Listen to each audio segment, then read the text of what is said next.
지금 이 순간 이런 생각 드신 분 계시죠? 나는 분명히 뭔가가 있는 것 같은데 왜 아무도 알아봐 주지 않을까? 내가 정말 이 정도밖에 안 되는 사람인 걸까?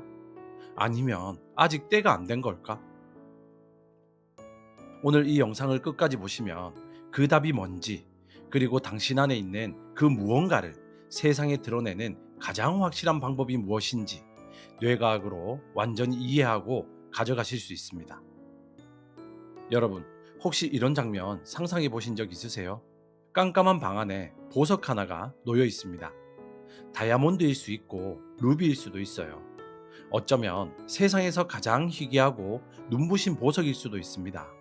그런데 불이 꺼져 있습니다. 그 보석은 빛나고 있을까요? 아니죠. 아무것도 보이지 않습니다. 그냥 캄캄한 어둠만 있을 뿐이죠. 이제 누군가 불을 켭니다. 그 순간 어떤 일이 벌어질까요? 보석은 빛을 받아 사방으로 빛을 튕겨내며 눈부시게 반짝이기 시작합니다. 그런데 여기서 아주 중요한 사실이 하나 있어요. 빛이 켜지는 순간 그 보석만 드러나는 게 아닙니다. 동시에 그 보석이 놓인 위치도, 그 방의 구조도, 그리고 그 공간에 있는 모든 것이 함께 드러납니다. 빛은 보석을 빛나게 만드는 동시에 나의 위치를 세상에 알리는 신호탄이기도 합니다. 오늘 바로 그 이야기를 함께 해보겠습니다.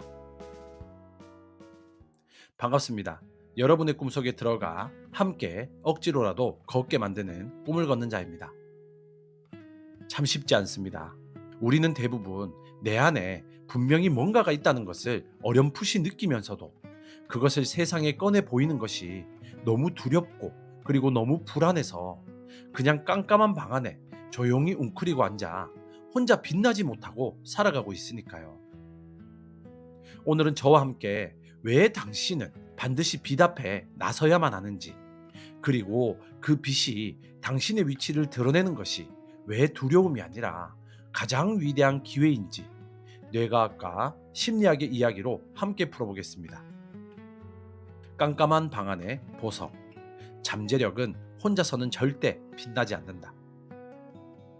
첫 번째로 우리가 반드시 이해해야 될 것은 잠재력의 본질에 대한 아주 불편하고 아주 중요한 진실입니다. 여러분, 잠재력이라는 단어 참 좋은 말이죠. 나는 잠재력이 있어.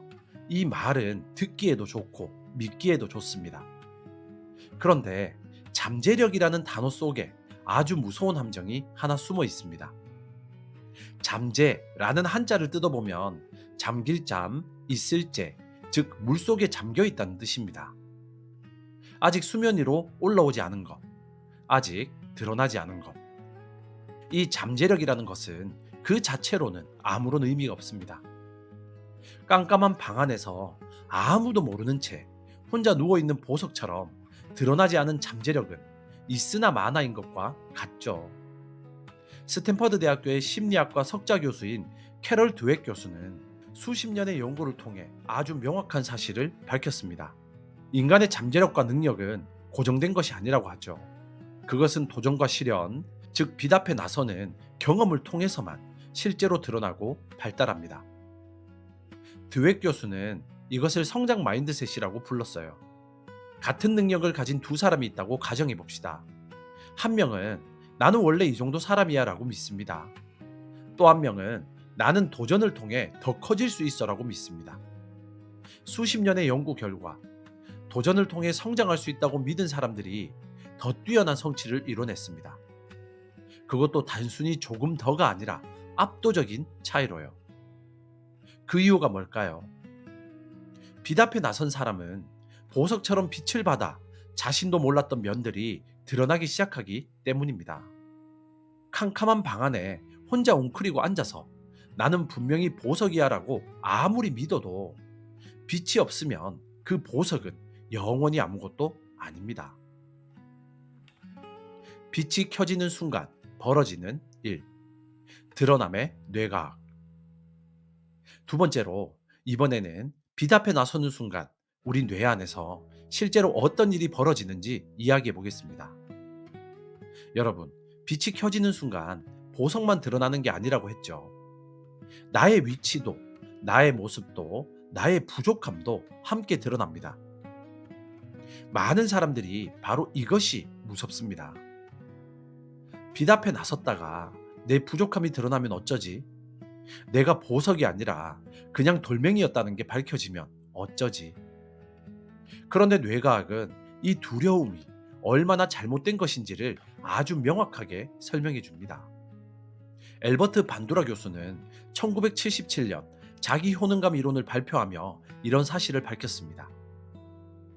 인간이 자신의 능력을 가장 정확하게 파악하고 그 능력을 가장 빠르게 발전시키는 방법은 단 하나입니다. 바로 마스터리 경험, 즉 실제로 해보는 것입니다.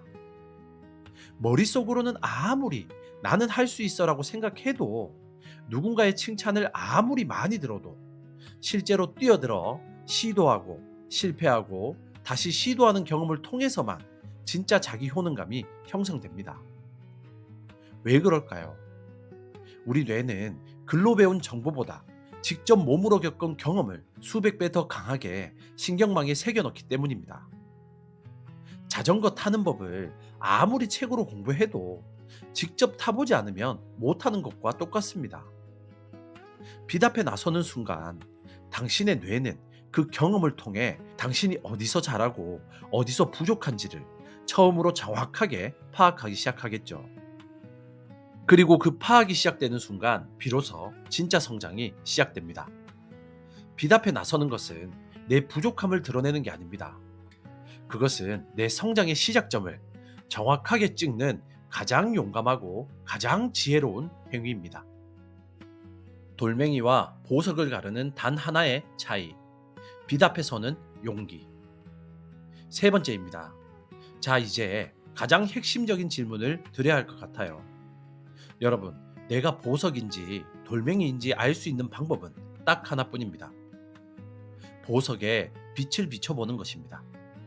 이것 외에는 방법이 없습니다. 아무리 예쁘게 생긴 돌멩이도 빛을 비추면 그냥 돌멩이입니다. 하지만 아무리 투박해 보이는 원석도 빛을 비추면 그 안에서 눈부신 빛이 튀어나올 수 있습니다. 문제는 대부분의 사람들이 빛을 비추기 전에 스스로 판단한다는 겁니다. 나는 그냥 돌멩이인 것 같아. 어차피 빛을 비춰봤자 아무것도 안 나오겠지. 이게 드웩 교수가 말한 고정 마인드셋의 핵심입니다. 자신의 능력이 이미 정해져 있다고 믿기 때문에 도전을 회피하고 빛 앞에 나서는 것을 극도로 두려워합니다. 그런데 아이러니하게도 이 고정 마인드셋을 가진 사람들의 뇌는 실제로 더 빨리 굳어버립니다. 뇌과학에서 말하는 신경가소성, 즉 뇌가 변화하고 성장하는 능력은 도전과 새로운 경험을 통해서만 유지되고 강화됩니다.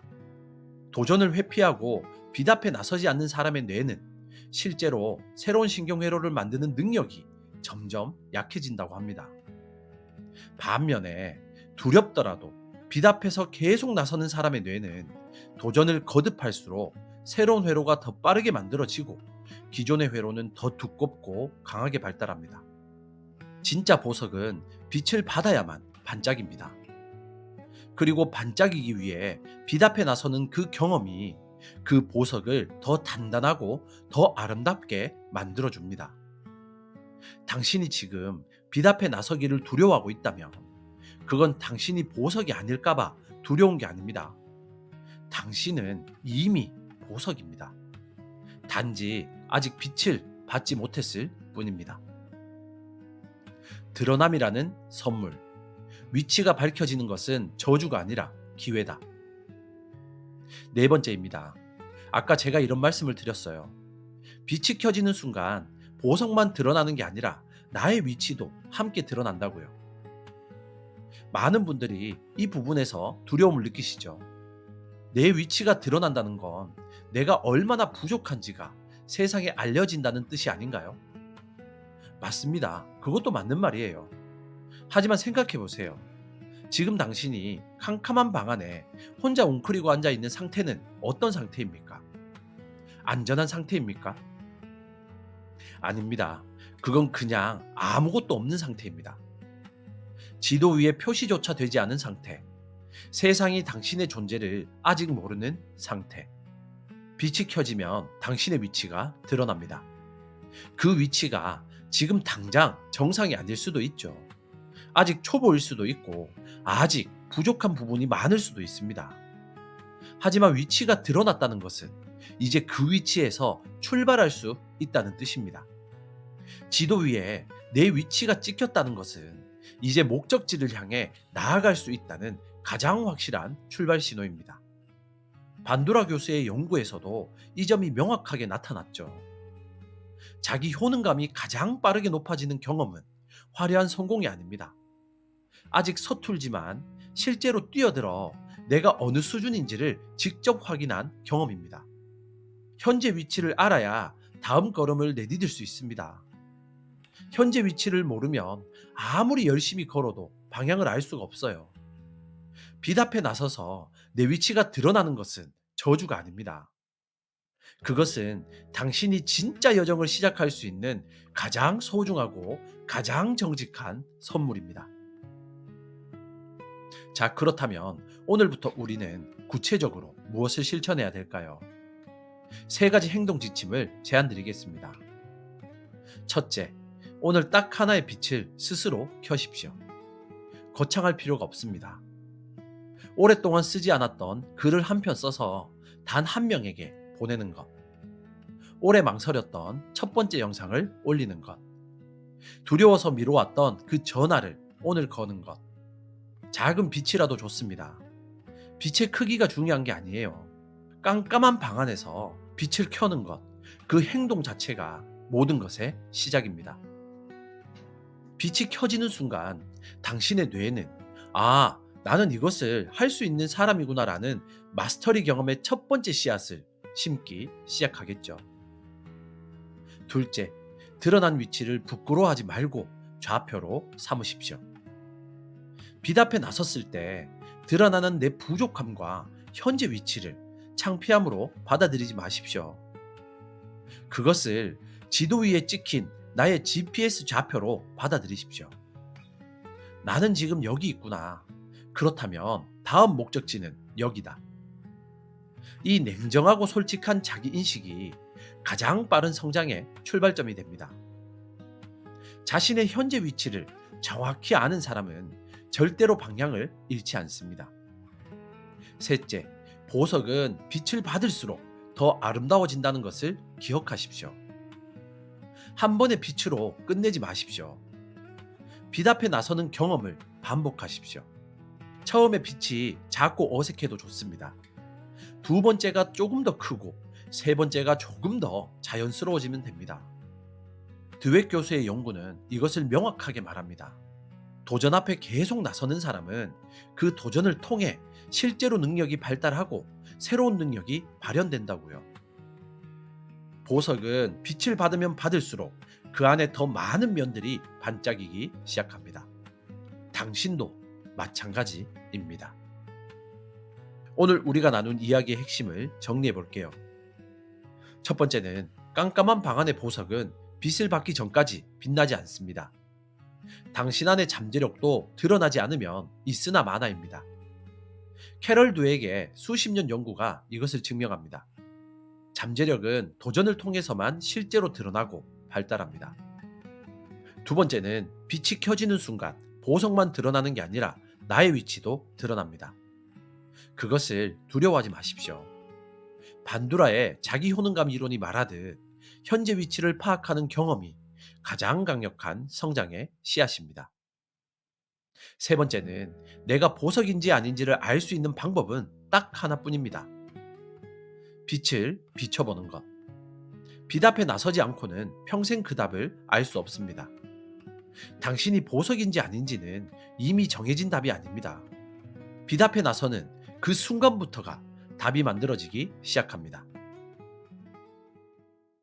여러분, 지금 이 순간 깜깜한 방 안에서 빛을 켜는 것이 두렵습니까? 그렇다면 딱 한 가지만 기억해 가십시오. 보석은 깜깜한 방 안에 있다고 해서 보석이 아닌 것이 아닙니다. 그냥 아직 빛을 받지 못했을 뿐입니다. 그리고 그 빛은 누군가 켜줄 때까지 기다리는 것이 아닙니다. 당신 스스로가 켜야 합니다. 당신 손으로 스위치를 올리는 그 순간, 세상은 처음으로 당신이 어디 있는지를 알게 됩니다. 그리고 그 빛이 당신이 보석임을 증명하기 시작합니다. 작은 빛이어도 좋습니다. 처음에는 희미한 빛이어도 좋습니다. 그 빛이 조금 더 강해지고 조금씩 넓어지면서 당신의 보석은 더 많은 면에서 더 눈부시게 반짝이기 시작할 겁니다. 깜깜한 방 안에서 빛을 기다리지 마십시오. 오늘 당신이 그 스위치를 올리는 그 한 사람이 되십시오. 빛을 비추면 반드시 반짝이는 당신의 보석 같은 꿈을 응원합니다. 지금까지 당신의 꿈 곁에서 함께 조용히 걷는 꿈을 걷는 자였습니다. 감사합니다.